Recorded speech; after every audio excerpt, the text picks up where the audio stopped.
Where do I start? Where do I start? Mm. Whew, times are something else. Um, I'm only been on this planet 44 years, but it's like, I always try to find myself thinking back to what my grandparents or great grandparents dealt with, being black in America, or just being black, period, or brown people, or African descent people. Um, it's just nothing surprises me anymore.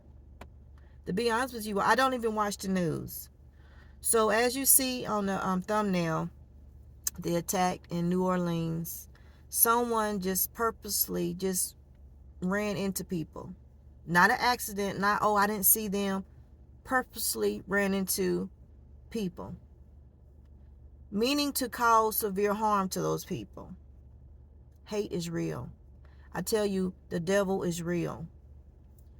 Now, leading up to this, I've heard bits and pieces about this situation, and more is coming out. And I'm going to lead to y'all to TikTok. So follow along, please, if you're interested in my thoughts and opinions about this situation. So, as days follow after this incident, so let's pray for the families and everyone that's impacted, the rescue people, everybody, the police, everybody, the medics, everybody that showed up and had to witness that. Like, that's very traumatic. We live in a very high traumatic area.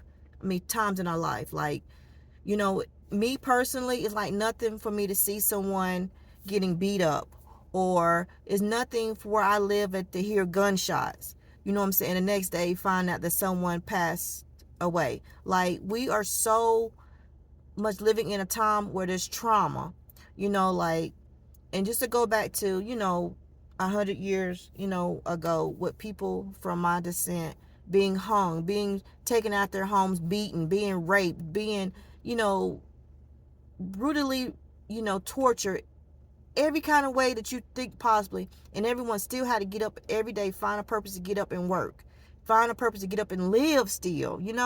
I think about all the mothers who lost their children. They had no say so, their children just be wiped away from them, and it's still happening to this day in this country and in third world countries. But let's go back. I don't want to go on a tangent. We'll talk about that another time.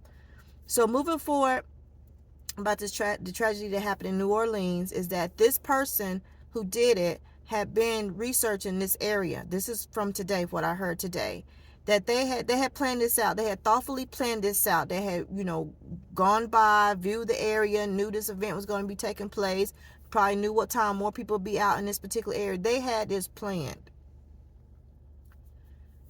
So what I'm trying to get with TikTok is that's why I think they want TikTok banned. That's why I think all you all do who have opinions, who do report the news, should come to YouTube. Let me tell you why.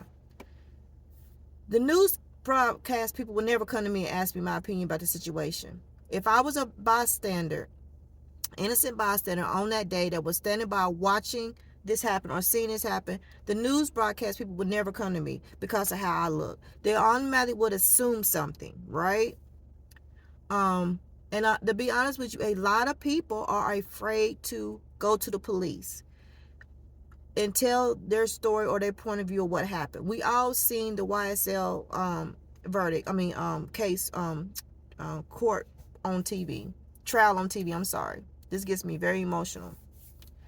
We seen how they would put people in rooms and interrogate them for hours and hours to get something out of them, whether it was the truth, a lie, just something.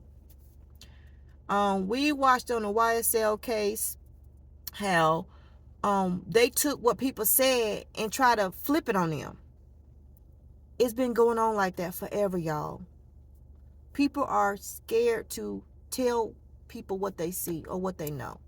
That's why I go back to TikTok. Why I think TikTok is a great platform for news and for entertainment. That's entertainment news is. Because people like you and I can get out on these platforms and and share what we saw. Share our experiences. So I think that's one reason why they really, really, really don't want TikTok to be around, because I don't know. I haven't been on TikTok in a couple of days, to be honest with you, to see who was actually there that reported or video recorded what was going on. Because I'm pretty sure the way we carry our phones, someone actually press recorded and recorded the whole situation. I promise you, it's somewhere. If it ain't already been recorded or taken down, it might have been taken down, because that's what they can do. They can take down our videos if they feel it's inappropriate, or they can use it for evidence, or they can call you in. You know what I'm saying? But times are like, I worry for my children. Sometimes I want to tell my children, I don't even have children, but I want grandchildren, so I'm kind of selfish. I want them to have someone to carry my legacy. But to be honest with you all, I really don't want my children, I really wouldn't want my grandchildren to go through what my children had to experience and see.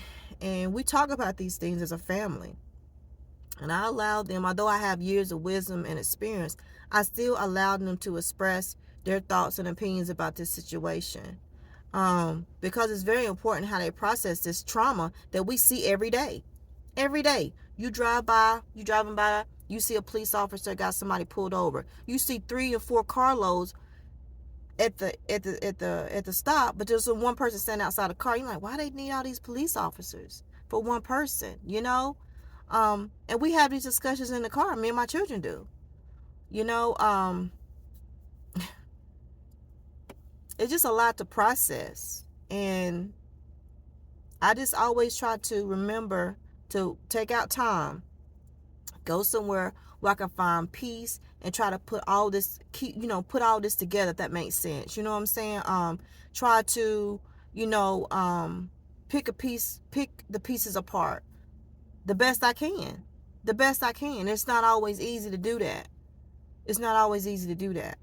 Because if it ain't this, it's something else. Like the old saying, if it ain't one thing, it's something, it's another. But the times are hard, and I feel so bad for those families. What can you do? Can you cut them a check to pay for funeral expenses who didn't have burials? What can you do? How can you compensate people who've experienced something like that? What can you say? What can you do? To be honest, what would you want someone to do for you if you lost your loved one, someone like that?